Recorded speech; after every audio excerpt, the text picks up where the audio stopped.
Simulan natin ang ating pagdiriwang sa ngalan ng Ama at ng Anak at ng Espiritu Santo. Amen. Ang pagpapala ng ating Panginoong Hesukristo, ang pag-ibig ng Diyos Ama at ang pakikipagkaisa ng Espiritu Santo naway sumainyong lahat. At sumairin. Mga kapatid, tinipon tayo bilang kaanib ng angka ng Diyos. Kaya dumulog tayo sa mawaing Panginoong nagpapatawad ng lubos. Sinugong tagapagpagaling sa mga nagsisisi, Panginoon, kaawaan mo kami. Panginoon, kaawaan mo kami. Dumating na tagapag-anyayang mga makasalanan ay magsisi, Kristo, kaawaan mo kami. Kristo, kaawaan mo kami. Nakaluklok ka sa kanan ng Diyos Ama para ipamagitan kami. Panginoon, kaawaan mo kami. Panginoon, kaawaan mo kami. Kaawaan tayo ng makapangyarihang Diyos, patawarin tayo sa ating mga kasalanan at patnubayan tayo sa buhay na walang hanggan. Amen. Manalangin tayo. Ama naming makapangyarihan, ipagkaloob mong maitaguyod ang sanlibutan sa matiwasay na pag-iral ayon sa layunin mo para sa aming kapakanan sa pagsamba sa iyo ng may panatag sa kalooban. Sa pamamagitan ni Jesucristo kasama ng Espiritu Santo magpa sa walang hanggan. Amen. Magsiupo po ang lahat.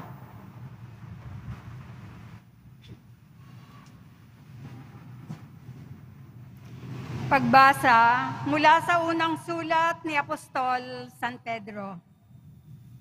Mga pinakamamahal, tungkol sa kaligtasang ito, masusing nagsiyasat at nagsuri ang mga propetang humula sa kaloob na itong nakalaan sa inyo. Sinuri nila kung kailan at paano ito mangyayari. Ang panahong ito ang tinutukoy ng Espiritu ni Kristo na sumasa kanila nang paunang ipahayag sa kanila ang hirap na titiisin ni Kristo at ang parangal na tatamuhin niya. Nang kanilang ipahayag ang mga katotohanan ito, ipinaunawa sa kanila ng Diyos na ang ginagawa nila ay sa kapakinabangan ninyo at hindi sa kanila. Ang mga katotohanan ito'y narinig ninyo ngayon sa mga tagapangaral ng mabuting balita ng Diyos. Nagsalita sila sa inyo sa kapangyarihan ng Espiritu Santong sinugo sa kanila, buhat sa langit. Ang mga katotohanan ito'y pinananabikang maunawaan ng mga anghel sa langit. Kaya nga, ihanda ninyo ang inyong mga isipan, magpakatatag kayo, at lubos na umasa sa pagpapalang tatamuhin ninyo kapag nahayag na si Hesukristo. Bilang mga anak, sundin ninyo ang Diyos at huwag ang masasamang hilig tulad ng ginagawa ninyo noong kayo'y wala pang tunay na pagkaunawa. Yamang ang Diyos na humirang sa inyo ay banal, dapat kayong magpakabanal, anuman ang inyong ginagawa. Ayon sa nasusulat, magpakabanal kayo, sapagkat ako'y banal. Ang salita ng Diyos. Salamat sa Diyos. Ang Diyos na rin ang naghayag ng handog niyang pagliligtas. Ang Diyos na rin ang naghayag ng handog niyang pagliligtas. Umawit ng bagong awit at sa puon ay ialay, pagkat yaong ginawa niya ay kahangahangang tunay. Sa sariling lakas niya at taglay na kabanalan, walang hirap na natamo, yang hangad na tagumpay. Ang Diyos na rin ang naghayag ng handog niyang pagliligtas. Ang tagumpay niyang ito'y siya na rin ang naghayag. Sa harap ng mga bansay, nahayag ang pagliligtas. Ang pangako sa Israel, lubos niyang tinutupad. Ang Diyos na rin ang naghayag ng handog niyang pagliligtas. Tapat siya sa kanila at ang pag-ibig ay wagas. Ang tagumpay ng ating Diyos kahit saan ay namalas. Magkaingay na may galak, yaong lahat sa daigdig, ang puon ay buong galak na purihin sa pag-awit. Ang Diyos na rin ang naghayag ng handog niyang pagliligtas. Magsitayo na po ang lahat.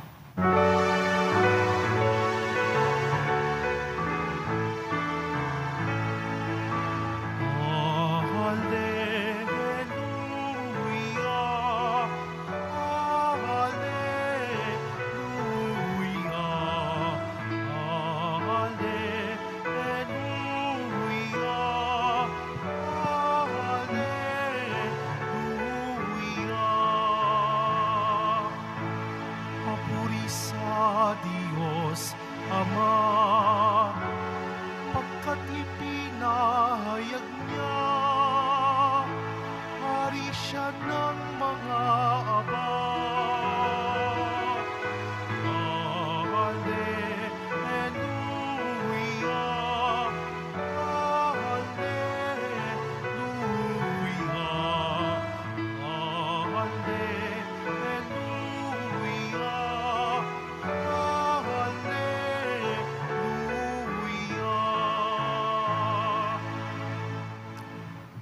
Sumainyo ang Panginoon. At sumaiyo rin. Ang mabuting balita ng Panginoon ayon kay San Marcos. Papuri sa iyo, Panginoon.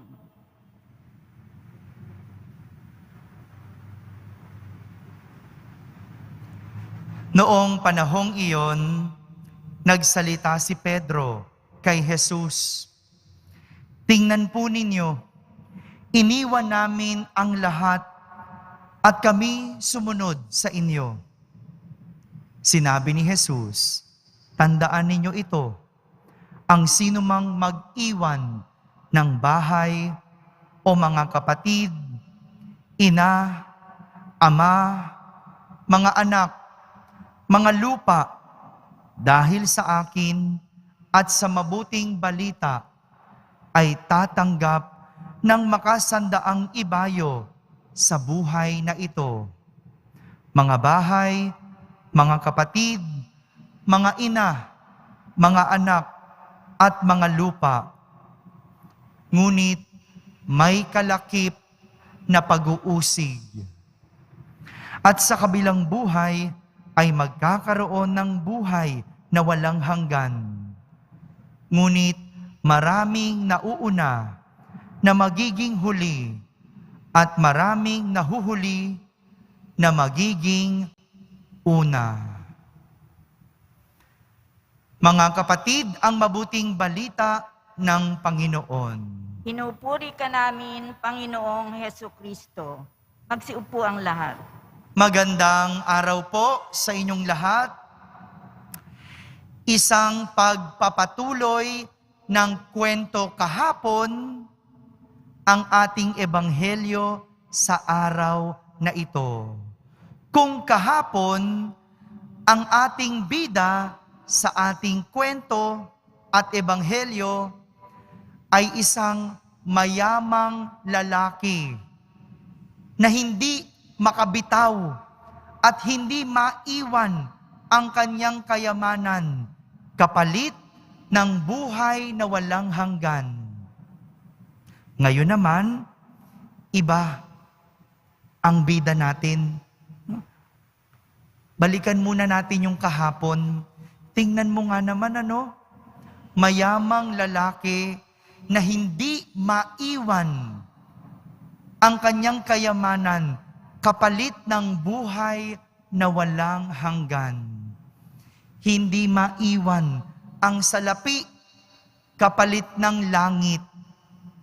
Tingnan mo nga naman Samantala, ang bida sa ating ebanghelyo ngayon ay isang alagad ni Jesus, si Pedro. Ipinagpatuloy ni Pedro ang kwento at ang sabi niya kay Jesus, tingnan po ninyo, iniwan namin ang lahat at kami sumunod sa inyo. Tila ikinukumpara ni Pedro ang kanyang sarili sa mayamang lalaki na hindi makabitaw at hindi maiwan ang kanyang kayamanan. Samantalang si Pedro, iniwan niya ang lahat para makasunod kay Jesus.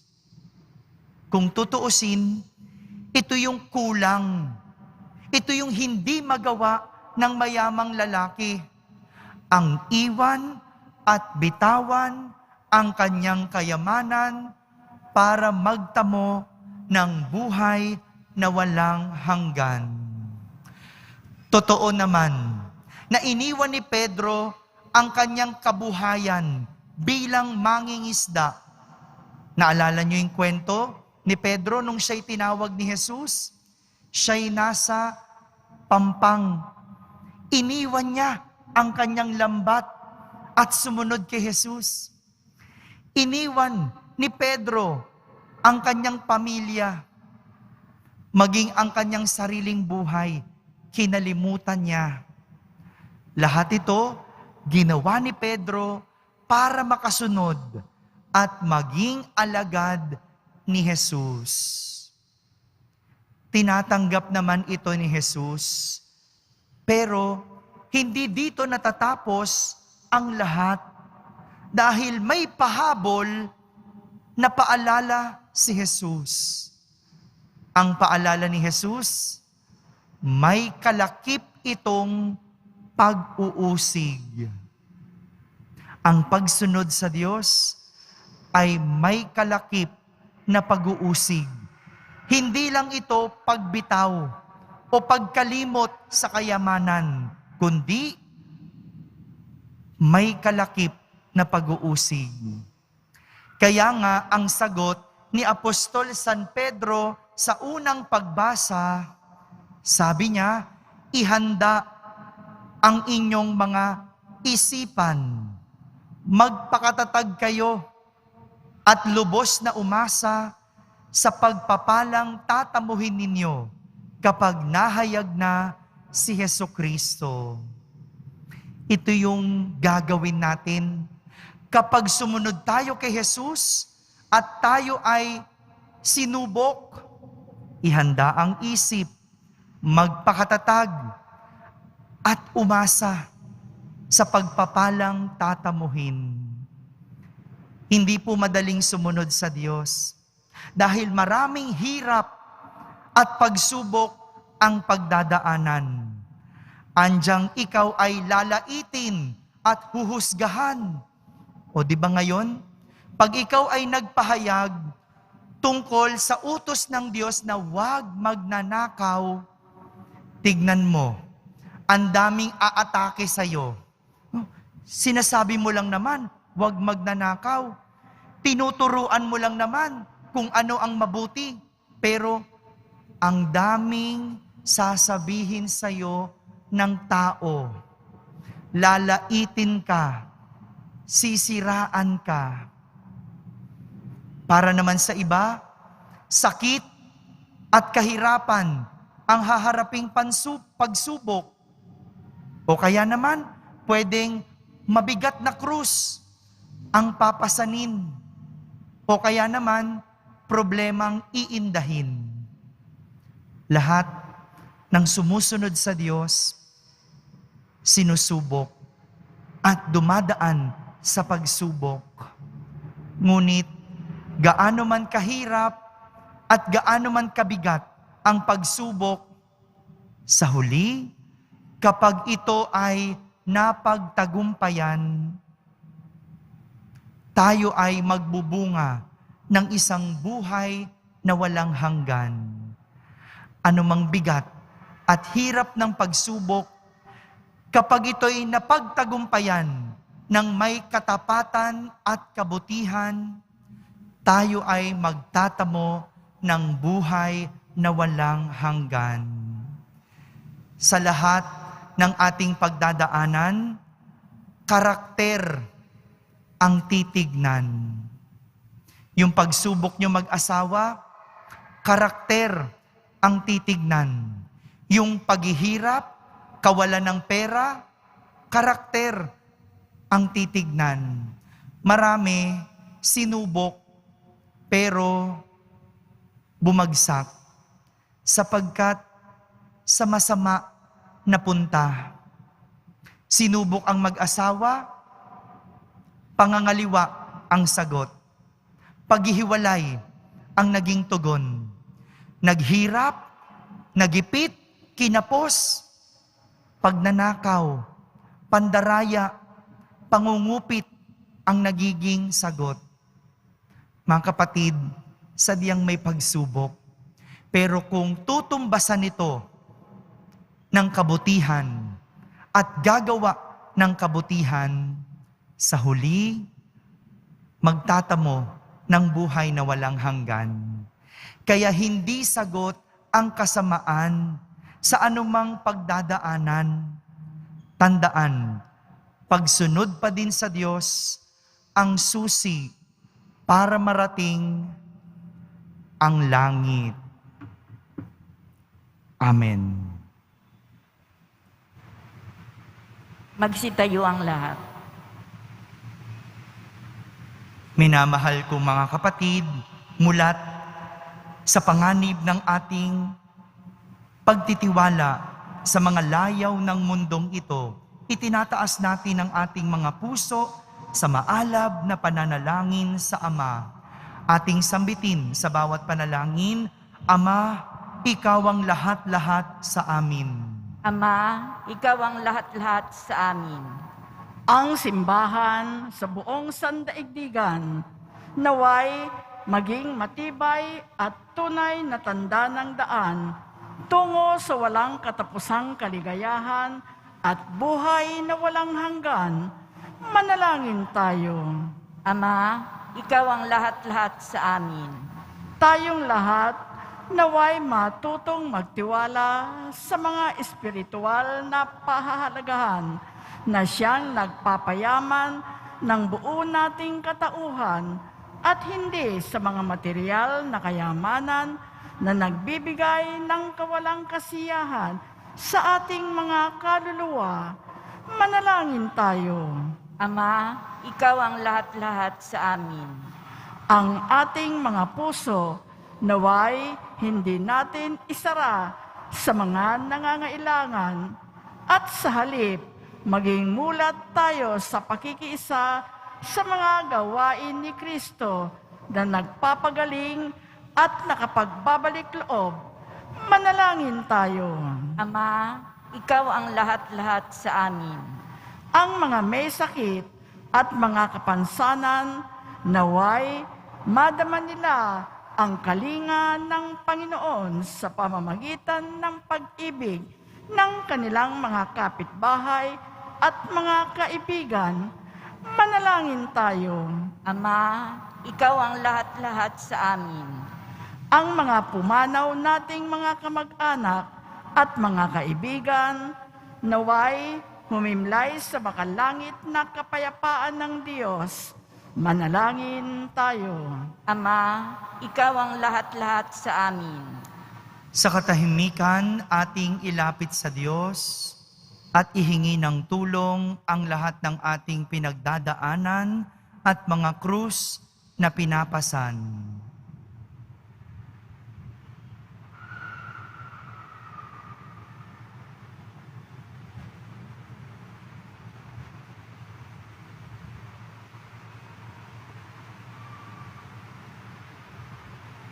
Manalangin tayo.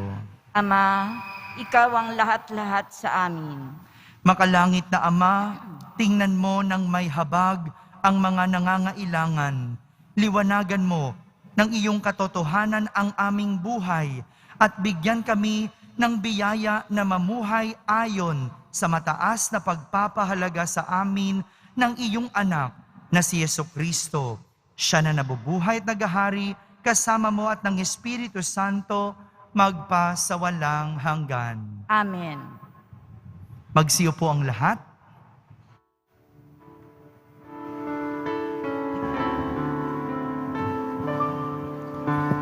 O Diyos, awang di mabilang,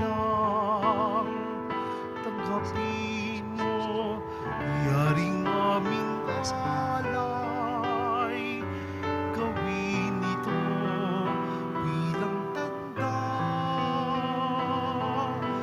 ng aming kaligtasan. Narito, Ama, alak at tinapay, tunalang lupa Magsitayo. at Magsitayo na po ang lahat.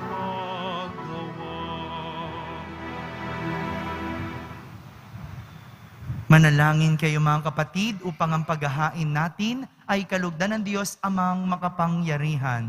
Tanggapin nawa ng Panginoon itong paghahain sa iyong mga kamay. Sa kapurihan niya at karangalan, sa ating kapakinabangan at sa buong sambayanan niyang banal. Ama naming lumikha, ipinagkalob mo ang mga dapat ialay upang aming sambahin ang iyong ngalan. Kaawaan mo kami at pagbigyan upang ang iyong kaloob para kami makapaghain ay makapakinabang bilang pagpapala mo sa amin. Sa pamamagitan ni Jesucristo, kasama ng Espiritu Santo, magpa sa walang hanggan. Amen. Sumainyo ang Panginoon. At sumaiyo rin. Itaas sa Diyos ang inyong puso at diwa. Itinaas na namin sa Panginoon. Pasalamatan natin ang Panginoong ating Diyos. Marapat na siya ay pasalamatan. Ama naming makapangyarihan, tunay ngang marapat na ikaw ay aming pasalamatan sa iyong paglingap at kagandahang loob. Ang tao'y nilikha mo at pinangasiwa sa sansinukob. Sa hangad mong siya'y iwastong lubos, siya'y pinagdusa mo sa kanyang pagtalikod. Sa iyong paggiliw, iyong ipinahintulot na makabalik siya sa pamamagitan ni Kristo Jesus. Kaya kaysa ng mga anghel na nagsisiawit ng papuri sa iyo nang walang humpay sa kalangitan, kami nagbubunyi sa iyong kadakilaan. Santo, Santo, Santo, Panginoong Diyos ng mga hukbo, napupuno ang langit at lupa ng kadakilaan mo. Hosana sa kaitaasan. Pinagpala ang naparirito sa ngalan ng Panginoon. Hosana sa kaitaasan. Magsilud po ang lahat.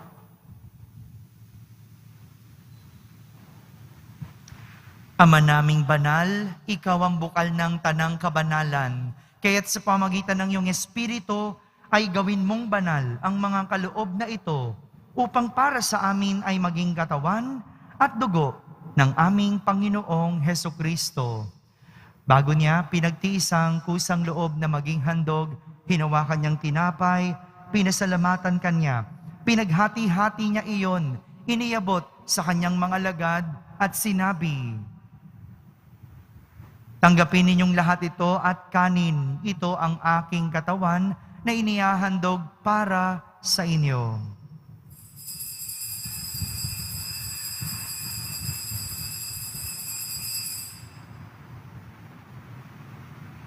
Gayon din naman, nung matapos ang hapunan, hinawakan niyang kalis, muli kanyang pinasalamatan. Iniabot niya ang kalis sa kanyang mga alagad at sinabi, "Tanggapin ninyong lahat ito at inumin. Ito ang kalis ng aking dugo, ng bago at walang hanggang tipan.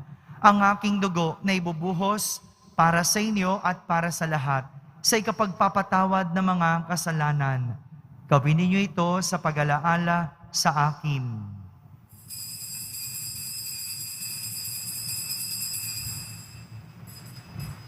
Magsitayo na po ang lahat. Ipagbunyi natin ang misteryo ng pananampalataya. Si Kristo'y namatay, si Kristo'y nabuhay, si Kristo'y babalik sa wakas ng panahon. Ama, ginagawa namin ngayon ang pag-alaala sa pagkamatay at muling pagkabuhay ng iyong anak. kaya't inaalay namin sa iyo ang tinapay na nagbibigay buhay at ang kalis na nagkakaloob ng kaligtasan. Kami nagpapasalamat dahil kami iyong minarapat na tumayo sa harap mo para maglingkod sa iyo. Isinasamo namin kaming magsasalo-salo sa katawan at dugo ni Kristo ay mabuklod sa pagkakaisa sa pamamagitan ng Espiritu Santo. Ama, lingapin mo ang iyong simbahang laganap sa buong daigdig. Puspusin mo kami sa pag-ibig kaysa ni Francisco na aming Papa, ni Jose na aming Obispo at ng Tanang Kaparian. Alalahanin mo rin ang mga kapatid naming nahimlay nang may pag-asang sila'y muling mabubuhay. Gayon din ang lahat ng mga pumanaw. Kaawan mo sila at patuloyin sa iyong kaliwanagan. Kaawan mo at pagindapating kaming lahat na makasalo sa iyong buhay na walang wakas. Kaisa ng mahal na Birheng Maria na Ina ng Diyos, ng kabiyak ng puso niyang si San Jose, kaysa ng mga apostol at ng lahat ng mga banal na namuhay dito sa daigdig ng kalugod-lugod sa iyo. May pagdiwang nawa namin ang pagpupuri sa ikararangal mo sa pamamagitan ng iyong anak na aming Panginoong Hesukristo. Sa pamamagitan ni Kristo, kasama niya at sa Kanya, ang lahat ng parangal at papuri ay sa iyo, Diyos amang makapangyarihan, kasama ng Espiritu Santo, magpa sa walang hanggan. Amen. Sa tagubilin ng mga nakahagaling na utos at turo ni Jesus na Panginoon natin at Diyos, ipahayag natin ng lakas loob. Ama namin, sumasalangit ka, Sambahin ang ngalan mo, mapasa amin ang kaharian mo. Sundin ang loob mo dito sa lupa para nang sa langit. Bigyan mo kami ngayon ng aming kakanin sa araw-araw at patawarin mo kami sa aming mga sala para ng pagpapatawad namin sa nagkakasala sa amin. At huwag mo kaming ipahintulot sa tukso at iadya mo kami sa lahat ng masama. hinihiling namin kami iadya sa lahat ng masama. Pagkalooban ng kapayapaan araw-araw, iligtas sa kasalanan at ilayo sa lahat ng kapahamakan. Samantalang aming pinananabikan ang dakilang araw ng pagpapahayag ng tagapagligtas naming si Hesukristo. Sapagkat iyo ang kaharian at ang kapangyarihan at ang kapurihan magpakailanman. Amen. Panginoong Hesukristo, sinabi mo sa iyong mga apostol, kapayapaan ang iniiwan ko sa inyo. Ang aking kapayapaan ang ibinibigay ko sa inyo. Tunghayan mo ang aming pananampalataya at huwag ang aming pagkakasala. Pagkalooban mo kami ng kapayapaan at pagkakaisa ayon sa iyong kalooban, kasama ng Espiritu Santo, magpa sa walang hanggan. Amen. Ang kapayapaan ng Panginoon ay laging sumainyo. At sumaiyo rin. Magbigayin kayo ng kapayapaan sa isa't isa. Kapayapaan po para sa lahat. Kordero ng Diyos na nag-aalis ng mga kasalanan ng sanlibutan, maawa ka sa amin. Kordero ng Diyos na nag-aalis ng mga kasalanan ng sanlibutan, maawa ka sa amin. Kordero ng Diyos na nag-aalis ng mga kasalanan ng sanlibutan, ipagkaloob mo sa amin ang kapayapaan. Magsilud po ang lahat.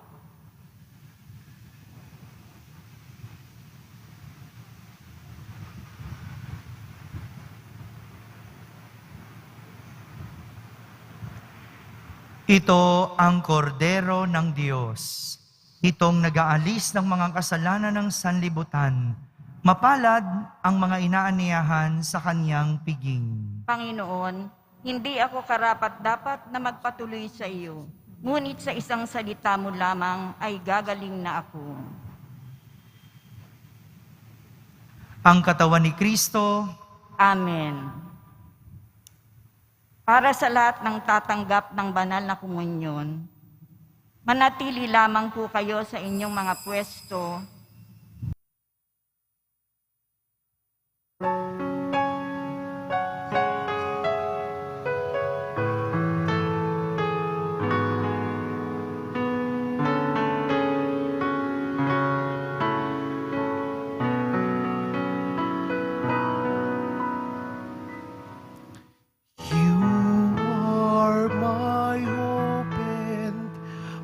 strength. You guide me and embrace me with your love. You gave your life to save me from sins. Jesus, my Savior, my Lord.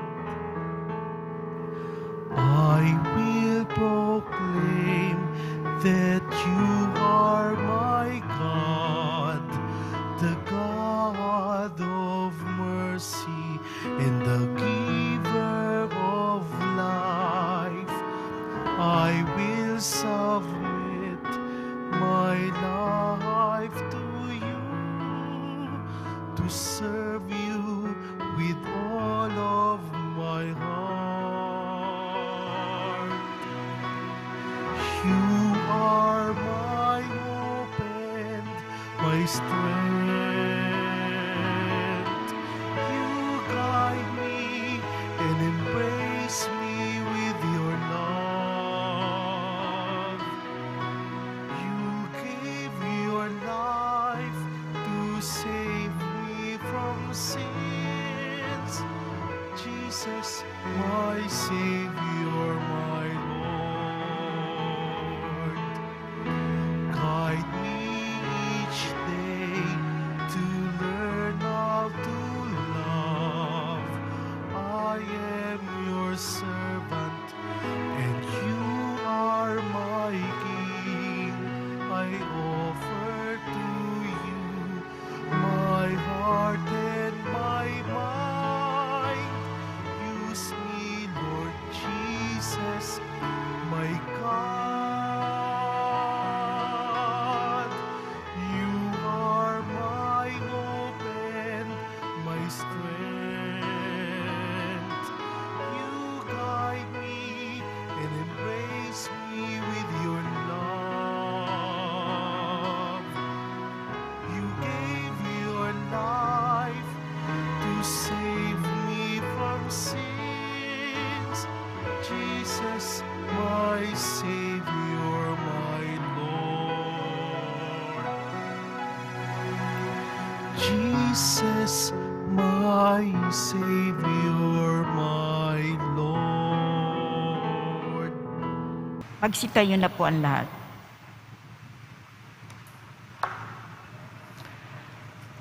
Manalangin tayo. Ama naming mapagmahal, kami iyong pinapakinabang ay iyong kaawaan upang ang aming pinagsaluhan ay magdulot ng aming pakikilahok sa iyong buhay na hindi matatapos. Iniluluhog namin ito sa pamamagitan ni Jesucristo kasama ng Espiritu Santo magpa sa walang hanggan. Amen. Sumainyo ang Panginoon. At sumaiyo rin. Pagbabasbas ng Poong Yesus Nazareno. Mahal na Poong Yesus Nazareno, inihayag mo sa pamamagitan ng krus ang walang maliw na pag-ibig ng Diyos sa sangkatauhan. Pakinggan mo ang kahilingan ng iyong angkan na nagsusumamo sa iyo. Makamtanawan nila ang inyong katugunan at tanggapin ang kasagutan na may utang na loob na tinatanaw. Basbasan din po ninyo ang lahat na may karamdaman at nahihirapan sa pamamagitan ng bendisyon na ito. Naway maalala nila ang mga pangako nila noon sa binyag na ikaw ang kanilang iibigin at pagdilingkuran bilang Panginoon magpa sa walang hanggan. Amen. At pagpalain kayo ng makapangyarihang Diyos, Ama, Anak, at Espiritu Santo. Amen. Tapos na pong ating pagdiriwang, humaiking taglay ang pag-ibig at kapayapaan ng Poong Jesus Nazareno. Salamat sa Diyos.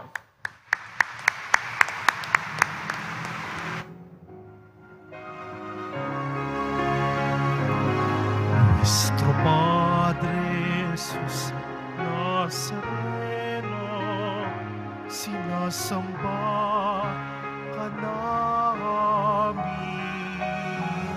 pinipintuho ka namin, aral mo ang aming buhay kaligtasan, Nuestro Padre Jesus Nazareno, iligtas mo kami sa kasalanan. Ang krus mong kinamatayan ay sagisag ng aming kaligtasan. Nuestro Padre Jesus Nazareno,